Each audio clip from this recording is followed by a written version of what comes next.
মা সন্তানকে ভুলে যাবে, বাবা সন্তানকে ভুলে যাবে, ভাই ভাইকে ভুলে যাবে। যখন অর্ধ হাত মাথার উপরে সূর্য থাকবে, অর্ধ হাত মাথার উপরে সূর্য, নিচে তামা, যখন উপরে নিচে গরম হয়ে যাবে, তখন বান্দার শরীর থেকে ঘাম বেরিয়ে যাবে। বান্দার শরীর থেকে ঘাম বেরিয়ে নিচে পড়তে দেরি, গরম হইতে দেরি হবে না।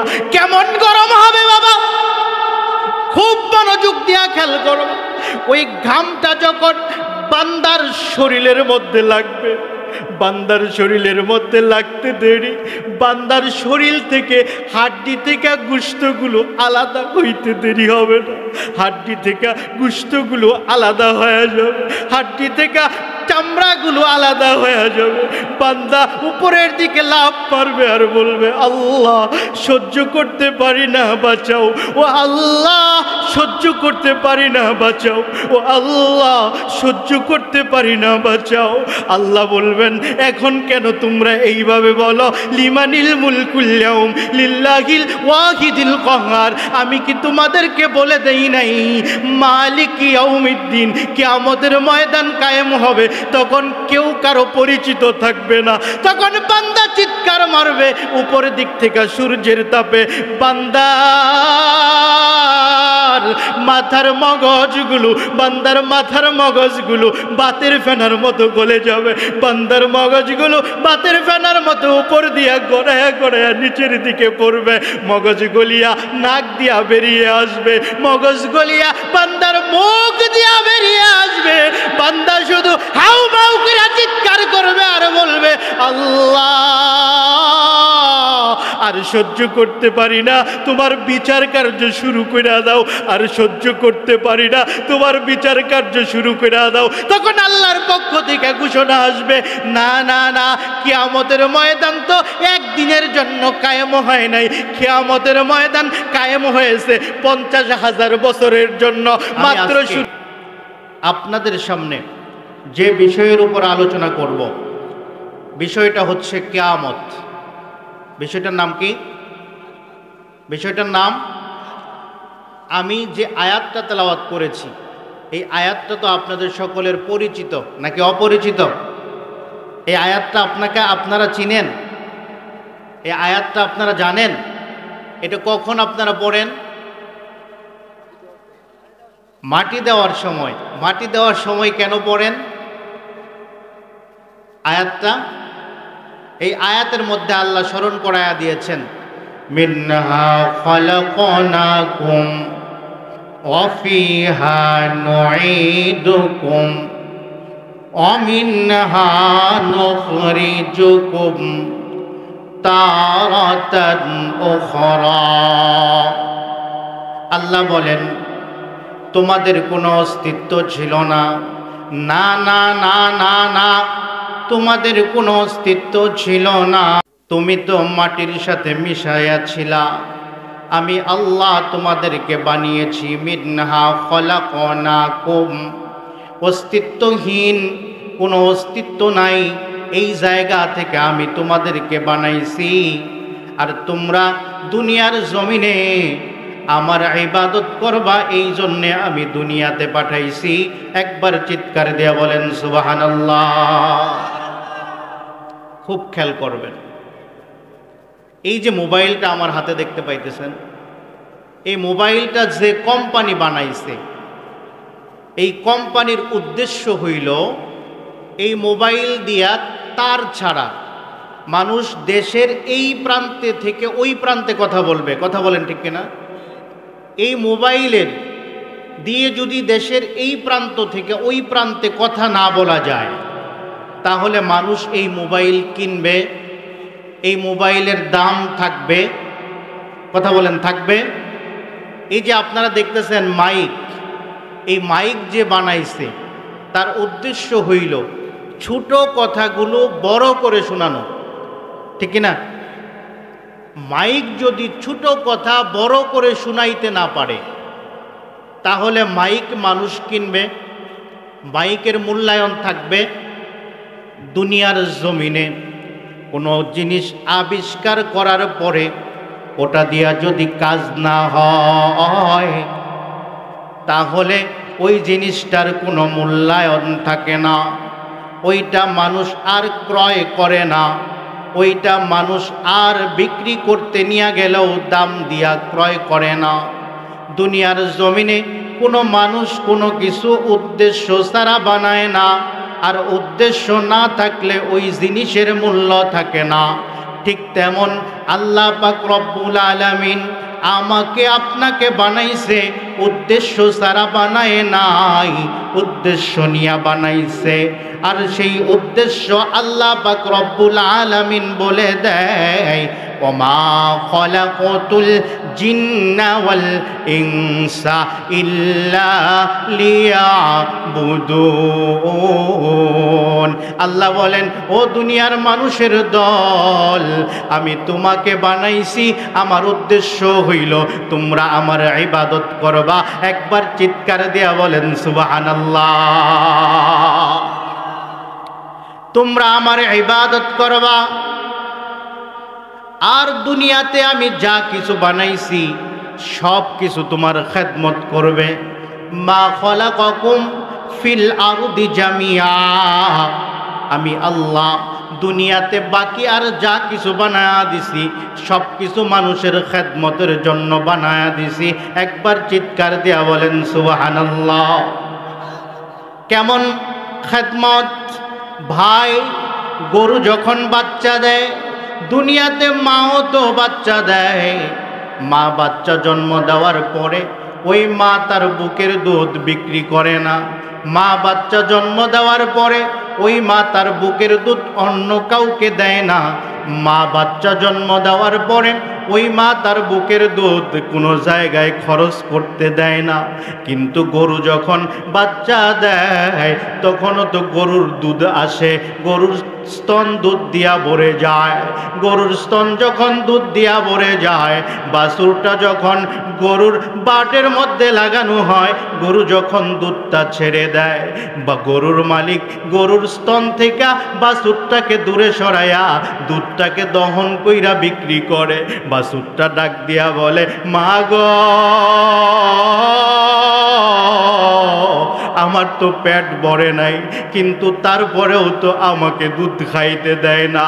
তখন মা বলে, ওরে বাচ্চা ধন, বনি আদমের খেদমতের জন্য আল্লাহ আমারে বানাইছে। যদি আমার দুধ খাইয়া বনি আদম আল্লাহর ইবাদত করে, তাহলে আল্লাহর কাছে আমার কোনো বিচার নাই। আর যদি ইবাদত না করে, আমার কাছে হিসাব না দেওয়া পর্যন্ত ওরে আমি ছাড়ব না, ছাড়ব না। কথা বলেন ঠিক কি? বনি আদম গরুর দুধ দহন কইরা গরুর দুধ খাইল, গরু মানুষের খেদমত করলো কিনা? কথা বুঝে থাকলে আওয়াজ দেয়া বলেন ঠিক কিনা? এইভাবে দুনিয়ার জমিনের মধ্যে আল্লাহ পাক রব্বুল আলামিন যা কিছু বানাইছে সব কিছু মানুষের খেদমতের জন্য বানাইছে। আর আল্লাহ শুধুমাত্র মানুষকে বানাইছে আল্লাহর ইবাদত করার জন্য। কথা বুঝে থাকলে আওয়াজ দিয়া বলেন ঠিক কিনা? কথা বুঝতে পারছেন? এখন খেয়াল করতে হবে।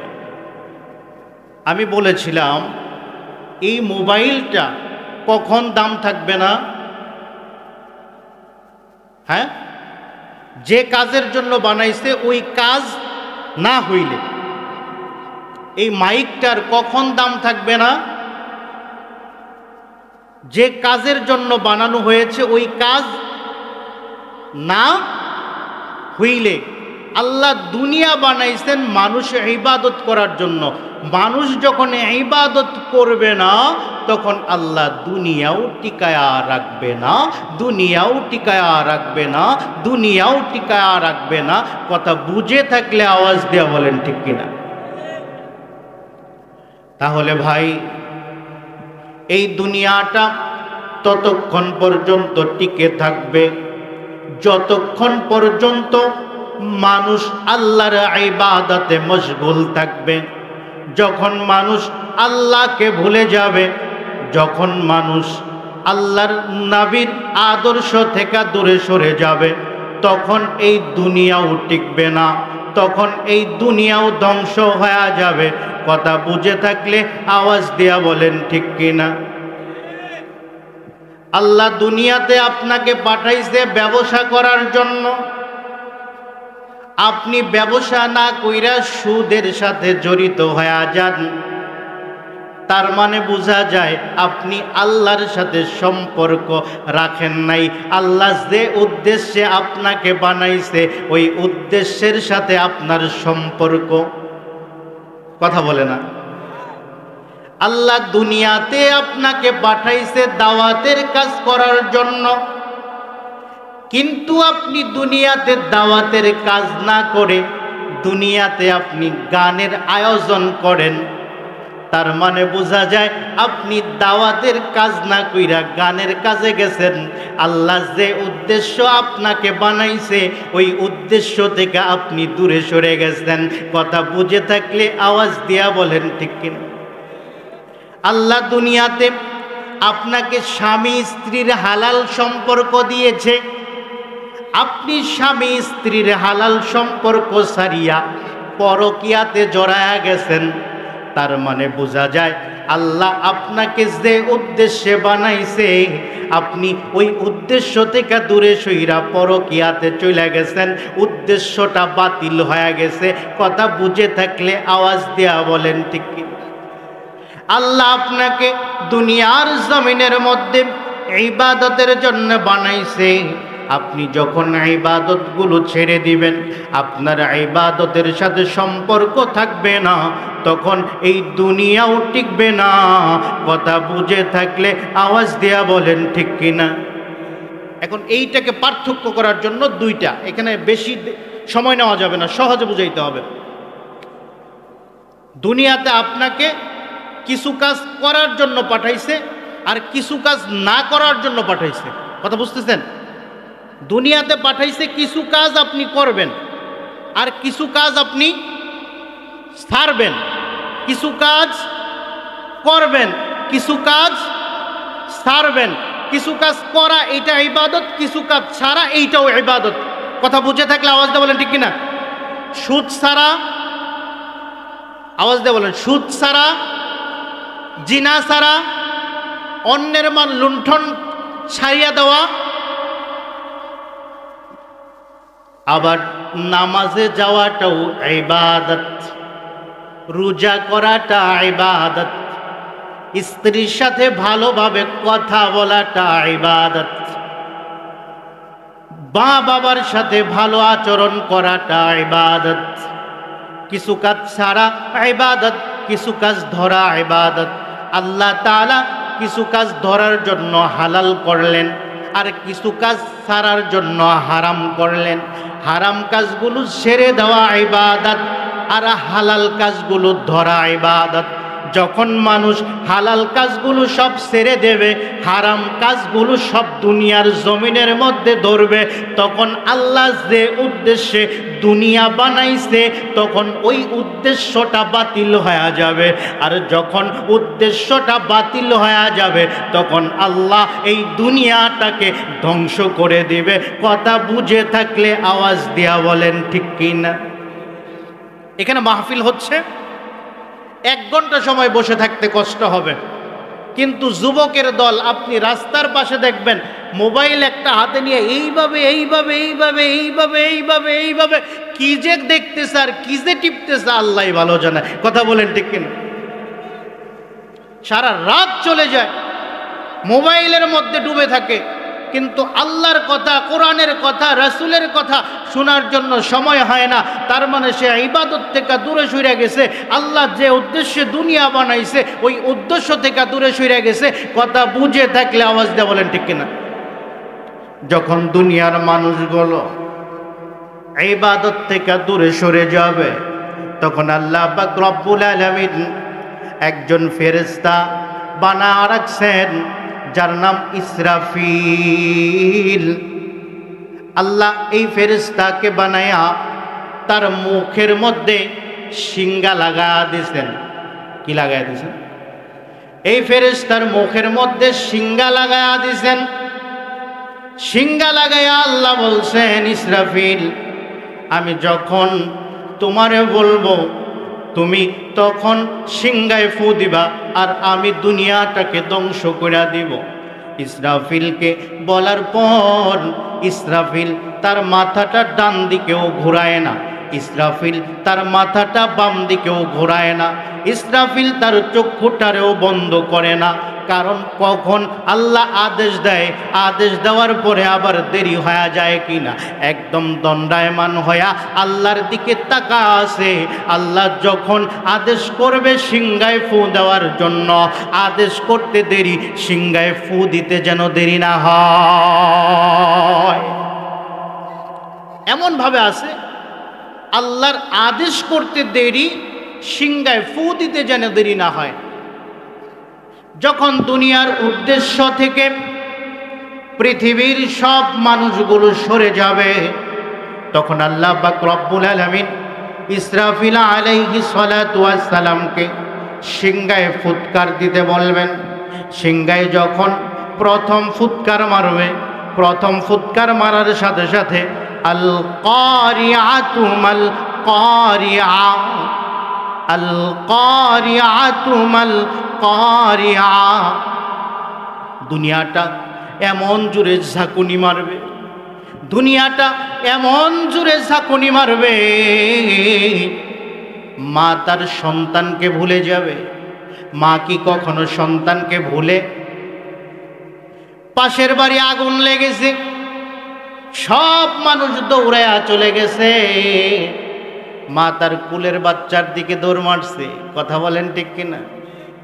সবাই যায় আগুন দেখতে, মা যায় সন্তান দেখতে, সন্তানকে বুকের মধ্যে নিয়ে তারপর মা আগুন দেখতে যায়।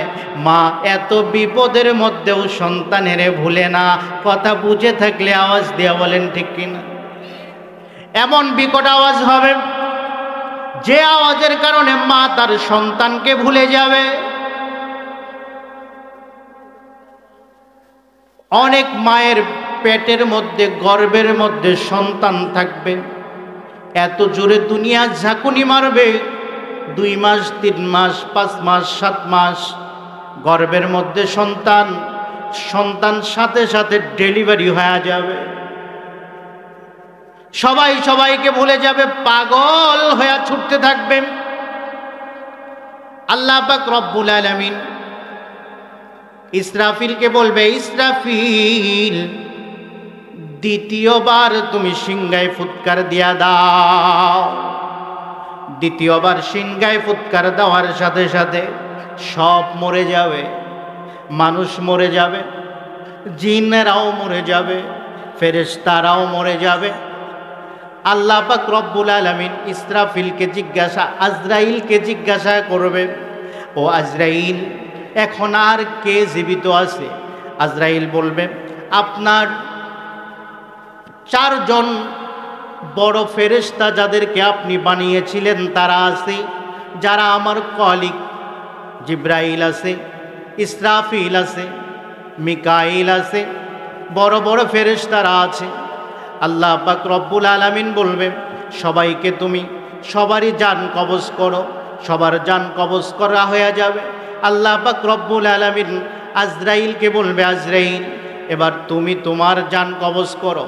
যখন আজরাইলকে বলা হবে তুমি তোমার জান কবজ করো, তখন আজরাইল তার শরীরের মধ্যে ঝাঁকুনি শুরু হয়ে যাবে, শরীরের মধ্যে এত ঝাঁকুনি শুরু হয়ে যাবে। আজরাইল বলবে, আল্লাহ আমি যদি আগে জানতাম আমার জানও আমার কবজ করতে হবে, তাহলে আমি কারো জান কবজ করতাম না। আল্লাহ বলবে, কুল্লু নাফসিন যায়িকাতুল মাউত, যাদের প্রাণ আছে সকলেরই জান কবজ করতে হবে, তুমিও তোমার জান কবজ করো। যাও যাও যাও, ওই জান্নাত আর জাহান্নামের মাঝখানে যায়া তুমি তোমার জান কবজ করো। আজরাইলের শরীরের মধ্যে ঝাঁকুনি শুরু হয়ে যাবে, ঝাঁকুনির মধ্য দিয়া আজরাইলের ওইখানে বেহুশ হয়ে পড়া যাবে, তার জান বের হয়ে যাবে। এইদিকে সব কিছু ধ্বংস হয়ে গেছে, আর কোনো কিছু নাই, সবাই মৃত্যুবরণ করে ফেলেছে। আল্লাহ পাক রব্বুল আলামিন বলবেন, লিমানিল মুলকুল ইয়াউম, লিল্লাহিল ওয়াহিদিল কাহ্হার। আল্লাহ বলবেন, ও বড় গাছ তোমরা কই, ও বড় মাছ তোমরা কই, ও বড় অমক তোমরা কই। এই দুনিয়ার জমিনের মধ্যে কিছু বড় বড় গাছ আছে যাদেরকে মানুষ পূজা দেয়, আছে না নাই? অনেক বড় বট গাছ আছে না, এখানে যা তাবিজ বাঁধে, এখানে যা সেজদা করে, আছে না? আল্লাহ বলবে, ও বড় গাছ তোমরা কই, আজকে তোমাদের বাহাদুরি কই, আজকে তোমাদের তাকাব্বুরি কই, আজকে তোমাদের অহংকার কই? সব থেমে যাবে, কোনো কিছু আর কথা বলতে পারবে না। খুব মনোযোগ দেয়া খেয়াল করেন, আল্লাহ পাক রব্বুল আলামিন তারপর তৃতীয়বার ইসরাফিল আলাইহিস সালাতু ওয়াস সালামকে বলবে, ইসরাফিল তুমি জীবিত হয়ে যাও। ইসরাফিল জীবিত হয়ে যাবে। ইসরাফিলকে বলবে, এইবার তুমি তৃতীয়বার সিংহায় ফুৎকার দিয়া দাও। ইসরাফিল আলাইহিস সালাতু ওয়াস সালাম তৃতীয়বার সিংহায় ফুৎকার দিবে।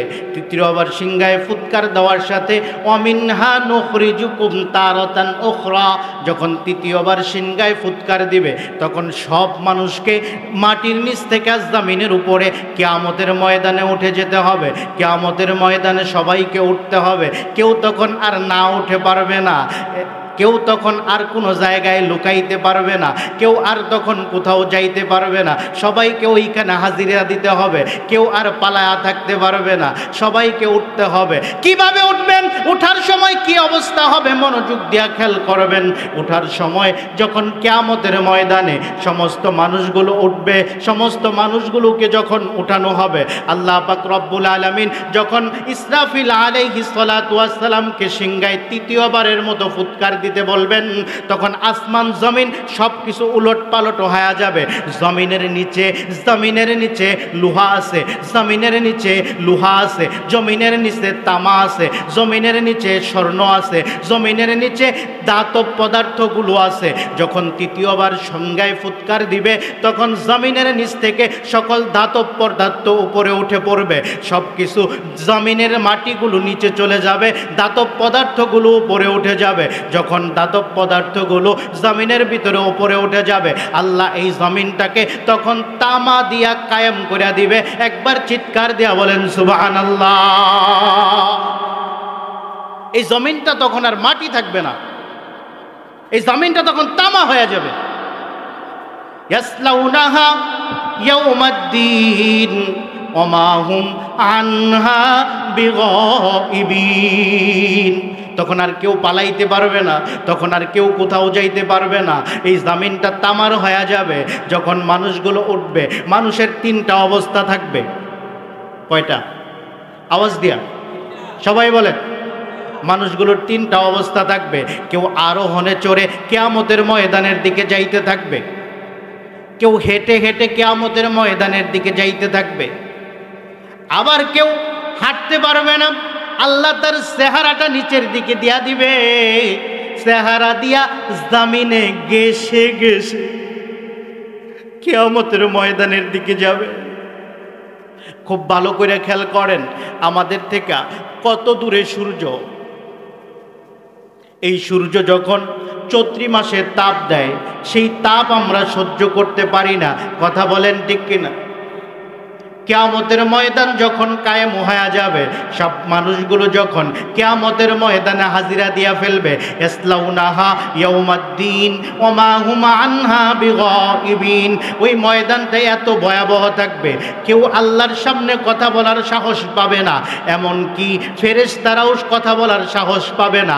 ইয়াউমা ইয়াকুমুর রূহু ওয়াল মালাইকাতু সাফফাল্লা ইয়াতাকাল্লামুনা ইল্লা মান আযিনা লাহুর রাহমানু ওয়া ক্বালা সাওয়াবা যালিকাল ইয়াউমুল হাক্ক ফামান শাআ ওয়াত্তাখাযা ইলা রাব্বিহি মাআবা।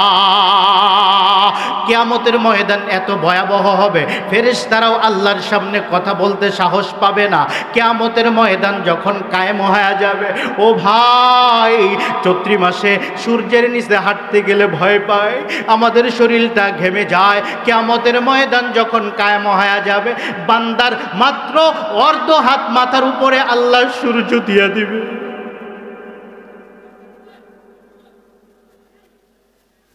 বান্দার মাত্র অর্ধ হাত মাথার উপরে আল্লাহ সূর্য দিয়া দিবেন। আর পায়ের নিচে থাকবে তামা। কি থাকবে ভাই? সূর্য মাথার কতটুকু উপরে? অর্ধ। আর পায়ের নিচে? এখন বিষয় হইল তামা কেন? আপনি লোহার কোনো পাত্রের মধ্যে রান্না করবেন, 2 ঘন্টা পরে ঠান্ডা হয়ে যাবে। লোহার পাত্রের খাবার যদি 2 ঘন্টায় ঠান্ডা হয়ে যায়, তামার পাত্রের খাবার ঠান্ডা হইতে 6 ঘন্টা লাগবে। এটা কি জানেন আপনারা? আর তামাটা হইল এমন একটা পদার্থ, তামার পিঠে তাপ দিলে পেট গরম হয়ে যায়। তামার পিঠে তাপ দিলে পেট কি হয়? অর্থাৎ এক পিঠে তাপ দিলে আরেক পিঠ গরম হয়ে যায়। যখন মানুষের অর্ধ হাত মাথার উপরে সূর্য তাপ দিবে, সূর্যের পেটের মধ্যে যখন তামার মধ্যে যখন সূর্যের তাপ লাগবে, তামাটা গরম হয়ে যাবে, বান্দা পা ফেলাইতে পারবে না।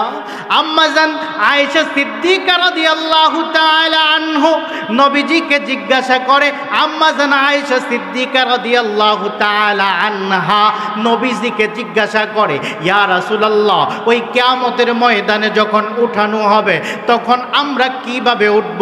নবীজি বলে, আয়েশা গো, তখন আমাদের উঠতে হবে উলঙ্গ অবস্থায়, উলঙ্গ অবস্থায় উঠতে হবে। আম্মাজান আয়েশা সিদ্দিকা মাথা লজ্জায় নিচের দিকে দিয়া দিছে। নবীজি বলে, আয়েশা, লজ্জা পাওয়ার কিছু নাই, কিয়ামতের ময়দানটা এত ভয়াবহ হবে, মায়ের নিচের পায়ের নিচের তামা এত গরম হবে, মাথার উপরের সূর্য এত গরম হবে, বান্দা লাফাইতে লাফাইতে অন্য কারো দিকে তাকানোর সুযোগ পাবে না। পায়ের নিচে এত গরম হয়ে যাবে, মাথার উপরে এত গরম হয়ে যাবে, কেউ কারো দিকে তাকাইতে পারবে না, কেউ কারো কথা স্মরণ করতে পারবে না। মা সন্তানকে ভুলে যাবে, বাবা সন্তানকে ভুলে যাবে, ভাই ভাইকে ভুলে যাবে। যখন অর্ধ হাত মাথার উপরে সূর্য থাকবে, অর্ধ হাত মাথার উপরে সূর্য, নিচে তামা, যখন উপরে নিচে গরম হয়ে যাবে, তখন বান্দার শরীর থেকে ঘাম বেরিয়ে যাবে। বান্দার শরীর থেকে ঘাম বেরিয়ে নিচে পড়তে দেরি, গরম হইতে দেরি হবে না। কেমন গরম হবে বাবা? খুব মনোযোগ দিয়া খেয়াল করো। ওই ঘামটা যখন বান্দার শরীরের মধ্যে লাগবে, বান্দার শরীরের মধ্যে লাগতে দেরি, বান্দার শরীর থেকে হাড্ডি থেকে গোশতগুলো আলাদা হইতে দেরি হবে না। হাড্ডি থেকে গোশতগুলো আলাদা হয়ে যাবে, হাড্ডি থেকে চামড়াগুলো আলাদা হয়ে যাবে। বান্দা উপরের দিকে লাফ মারবে আর বলবে, আল্লাহ সহ্য করতে পারি না, বাঁচাও। ও আল্লাহ সহ্য করতে পারি না, বাঁচাও। ও আল্লাহ সহ্য করতে পারি না, বাঁচাও। আল্লাহ বলবেন, এখন কেন তোমরা এইভাবে বলো? লিমানিল মুলকুল ইয়াউম লিল্লাহিল ওয়াহিদিল কাহ্হার। আমি কি তোমাদেরকে বলে দেই নাই মালিক ইয়াউমিদ্দিন? কিয়ামতের ময়দান কায়েম হবে, তখন কেউ কারো পরিচিত থাকবে না। তখন বান্দা চিৎকার মারবে, উপরের দিক থেকে সূর্যের তাপে বান্দার মাথার মগজগুলো, বান্দার মাথার মগজগুলো বাতের ফেনার মতো গলে যাবে। বান্দার মগজগুলো বাতের ফেনার মতো উপর দিয়া গড়ায়া গড়ায়া নিচের দিকে পড়বে। মগজ গলিয়া নাক দিয়া বেরিয়ে আসবে, মগজ গলিয়া বান্দার মুখ দিয়া বেরিয়ে আসবে। বান্দা শুধু হাউ মাউ করে চিৎকার করবে আর বলবে, আল্লাহ। আর সহ্য করতে পারি না, তোমার বিচার কার্য শুরু করে দাও। আর সহ্য করতে পারি না, তোমার বিচার কার্য শুরু করে দাও। তখন আল্লাহর পক্ষ থেকে ঘোষণা আসবে, না না না, কিয়ামতের ময়দান তো একদিনের জন্য কায়েম হয় নাই, কিয়ামতের ময়দান কায়েম হয়েছে 50,000 বছরের জন্য, মাত্র শুরু হয়েছে। এখনই কেন তুমি চিৎকার করো? দুনিয়ায় থাকতে তোমার কি মনে ছিল না আমি আল্লাহ তোমারে বানাইছিলাম আমার ইবাদত করার জন্য? তুমি আমার ইবাদত না কইরা দুর্গার পিছনে ছুটলা, দরগার পিছনে ছুটলা। এখন আমারে ডাকলে কোনো লাভ নাই। লিল্লাহিল ওয়াহিদিল কহার, আমি কহার, আমার কোনো দয়া মায়া নাই, আমার কোনো দয়া মায়া নাই, আমার কোনো দয়া মায়া নাই। বান্দার নাক দিয়া মগজ বের হবে, বান্দার মুখ দিয়া মগজ বের হবে, বান্দার কান দিয়া রক্ত বের হয়ে আসবে, বান্দার শরীরগুলো ছিন্ন ভিন্ন হয়ে যাবে।